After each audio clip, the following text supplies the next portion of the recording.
Hey everyone, here I am in the corner over here. Thanks for watching, and hello wherever you are. If you're watching on Rumble, on Minds, YouTube, possibly BitChute. So I'm trying to expand my viewership, so thanks for watching wherever you are. So this article actually escaped my radar. I had not heard of this until recently, and I find this pretty disturbing, first of all, and second of all, kind of ironic, even hypocritical, considering what we just went through with the 2020 election. So apparently, someone who posted on Twitter, which I'm still technically on Twitter, but now I just kind of put like inspirational memes and stuff like that on there because I'm too afraid to actually post anything of any consequence on there anymore. Sometimes I share a link to some of my videos if I think they're not offensive enough or they might not trip off the algorithm, but for the most part, I don't really do a whole lot on there. I used to lurk a lot, and there used to be a lot of interesting people on there, but it's really gotten super boring, and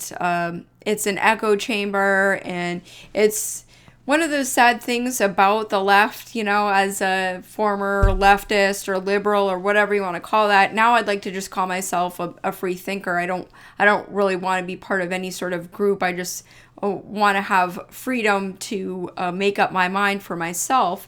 Well, so many of these liberal people are just so ready to stab each other in the back over the smallest minutia of some sort of micro offense at this point, where I don't even feel, safe in a safe space talking about whatever I think or whatever's on my mind because of the risk of it offending some sort of micro cohort at this point. So I think we've hit peak fascism as far as free speech goes on a lot of these platforms. And obviously this isn't about money, or this isn't about influence, or isn't about sharing information or making friends or catching up with your family. All this is a control, globalist new world order. Oops, said enough words to trip off the algorithm already.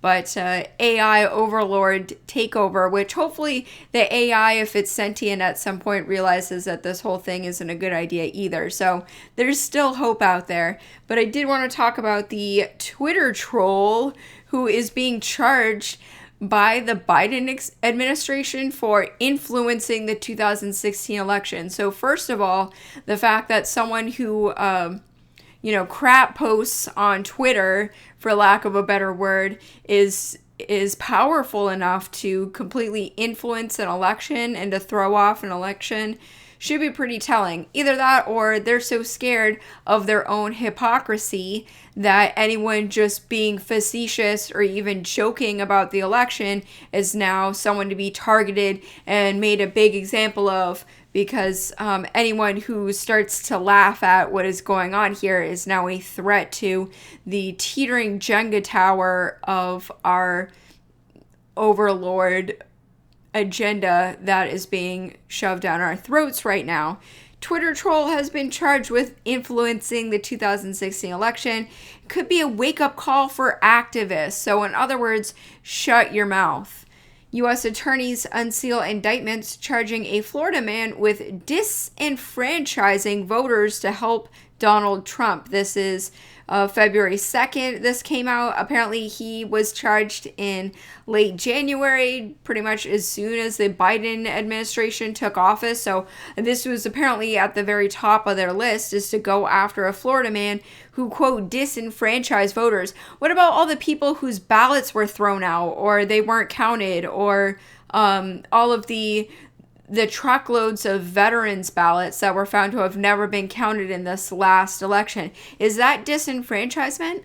Federal election interference charges filed against a Florida man who allegedly directed his large social media following to cast legally invalid votes through text messages or social media posts could have a wide-ranging implication for how authorities handle false election information in the future. So, yes, this is also a pretty scary precedent as well. So, I just want to mention as a side note, HR1, which Democrats are trying to pass in the House and Senate, is actually expanding like internet registration and making it so that more and more election type stuff can take place online. So I don't know if they're just upset that this guy's laughing at the fact that people could hypothetically in the future be texting in their vote or not. Last week, Seth Ducharme, the acting U.S. Attorney for the Eastern District of New York, announced election interference charges against West Palm Beach resident Douglas Mackey over posts that he made to a Twitter account under the pseudonym Ricky Vaughn in 2016 that, among other things, encouraged Hillary Clinton's supporters to vote via text instead of casting an actual ballot. So I am going to pull up the actual charges against him. So, U.S. Department of Justice, here's the website. Social media influencer charged with election interference stemming from voter misinformation campaign. So he posted a couple of tweets. I don't even know if it was a couple. It might have been just one, but apparently that constitutes a campaign as well. So the complaint underscores the department's commitment to investigating and prosecuting those who would undermine citizens' voting rights. So I don't know if they mean would undermine citizens' voting rights or actually do, like we saw in 2020. So Hillary Clinton was massively unpopular, but Biden is arguably even more unpopular. So the fact that they're going after people so hard, going back to 2016 now, we're not even addressing what is going on with 2020. So they're saying that he had posted tweets which made it seem like people could go and vote for Hillary Clinton online. Mackey conspired with others to use social media platforms, including Twitter, to disseminate fraudulent messages designed to encourage supporters of one of the presidential candidates, the candidate, to vote via text message or social media, a legally invalid method of voting. For example, on November 1st of 2016, Mackey allegedly tweeted an image that featured an African-American woman standing in front of an African-Americans for the candidate, for Hillary, as we know, sign. The image included the following text: avoid the line, vote from home, text the candidates text Hillary to 59925, vote for Hillary and be part of history. The fine print at the bottom of the image said, must be 18 years old or older to vote, one vote per person, must be a legal citizen in the United States, voting by text not available in Guam, Puerto Rico, Alaska, or Hawaii, paid for by Hillary for President 2016. The tweet included the typed hashtags Go Hillary, another slogan frequently used by the candidate.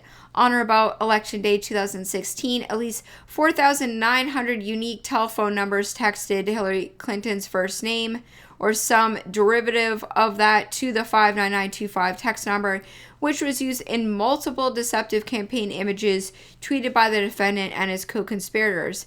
The charges in the complaint are allegations, and the defendant is presumed innocent unless and until proven guilty. So he is 31 years old. I'm not sure if they're letting him go with bail or not. So they said he was wildly popular on Twitter as Ricky Vaughn. So they're claiming close to 5,000 people texted or attempted to text, Go Hillary or Vote Hillary online. So I just want to share this with you. I think that's absolutely insane.